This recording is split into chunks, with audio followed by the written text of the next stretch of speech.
I also saw two films that you talked about either last week or the week before. I can't remember which week it was. Zero Dark 30 and Silver Linings Playbook.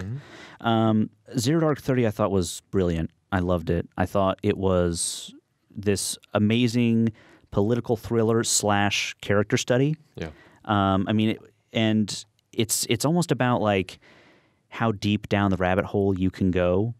You know, and you talked about this, Jason. A lot of people have said, "Oh, this glorifies torture." I don't think it does at all. I think it's like if you do decide to torture people, this is where you're going. This is what's going to happen to you.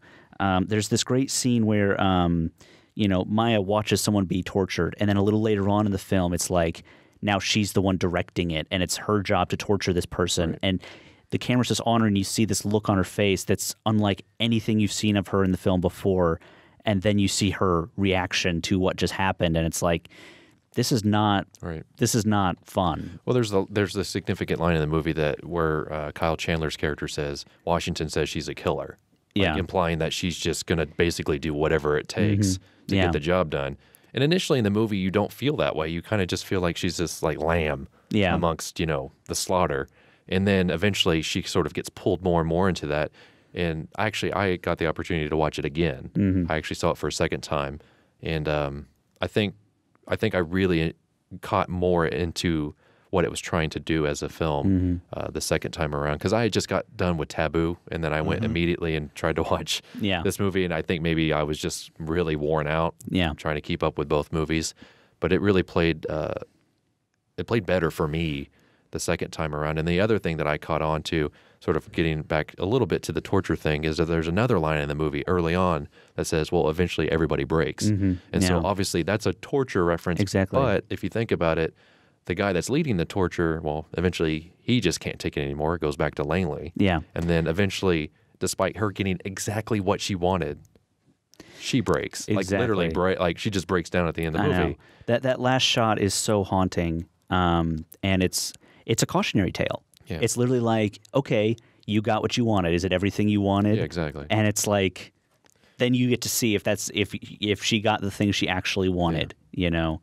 And I just thought it was brilliant. I thought it was amazing. I loved at the last like half hour with the SEAL Team 6 guys. It's like they just go off and have their own movie. Yeah. It's like a completely separate movie, and then like it's almost like Jessica Chastain is just sitting in the audience with us, like, you know, what's going to happen? Yeah, you know. And they did the good thing about not sort of going back and forth between her and them. That often. I think they did it twice. Yeah, it wasn't much at all. I think I counted this time, and it wasn't like, it would have been really cheesy if she'd been like, "All right, guys, now we're going to go do it," and you know, if she'd been really involved, it was like she wasn't. She was just watching, and literally she was like listening to, you know, radio traffic to see if anyone was figuring out what they were doing. Air traffic. That was it. Yeah, Palestinian air traffic, I think is what she's reporting on. And then they also don't sort of do that classic, like, you know, we got him, and then everyone in the control room's like, yay, like papers are flying. Yeah, exactly. They didn't do that, and it's like, oh, thank you. Like, you know, it's very just clean and to the point, and it gets the job done. But I thought it was excellent. Cool. Silver Linings Playbook, I loved it. And really, Jason, all you really had to say to me was, there's a dance subplot. I know. I just that's it. I was very I didn't want to reveal too much. Yeah. I mean, I'm a sucker for a dance scene, and it's funny because you know, when Whit Stillman was here, I interviewed him about his film Damsel in Distress, and I was like telling everybody like, oh, this is like this. There's like a big dance subplot, and it's great. And he was like, whoa, don't scare people away. And I'm like, that's like the biggest selling point for me. That's the thing I want. It's like, yeah, I want to see people dancing around, having fun. What I loved about this film most, though, was that it's about the two characters who are dealing with mental illness, but it's like every single character has some kind of mental illness. They just haven't had their break moment yet. You know, it's like these are just the two that had their break moment, and everyone else, it's like maybe they'll miss it, maybe they'll have it. But I also really loved what Robert De Niro did in this film.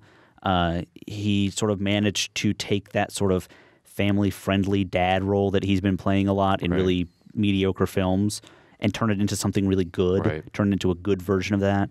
And this is definitely Bradley Cooper's best acting role. I mean, he's sort of focused on being like a movie star, which is totally fine. You know, lots of actors do that. But this is the first time I've seen him like really act in a film and do something that I haven't seen him do a lot. Well, it's really funny whenever you see these actors sort of, you know, they play these bigger than life roles, but then they sort of reserve themselves to like a normal, like acting as if they're a normal person. Yeah. Which he does in this movie, and you're like just blown away by it. Mm-hmm. So I think that has a lot to do with it. It just he plays just like this guy that wants this one thing. Yeah. And he wants it so bad. Yeah. And then he does all this stuff to like get in his own way. Yeah. And you're frustrated by it, and he's frustrated by it, and so you've got that like bond during this whole time. Mm-hmm. And then of course then you introduce the other characters, and you're just like, what is going on? Yeah. So yeah, I really want to see it again. Yeah. The more I sort of talk to people about it, and they come back and they're like, I really liked it. I'm glad you told me about it. Mm-hmm. And then it's just like,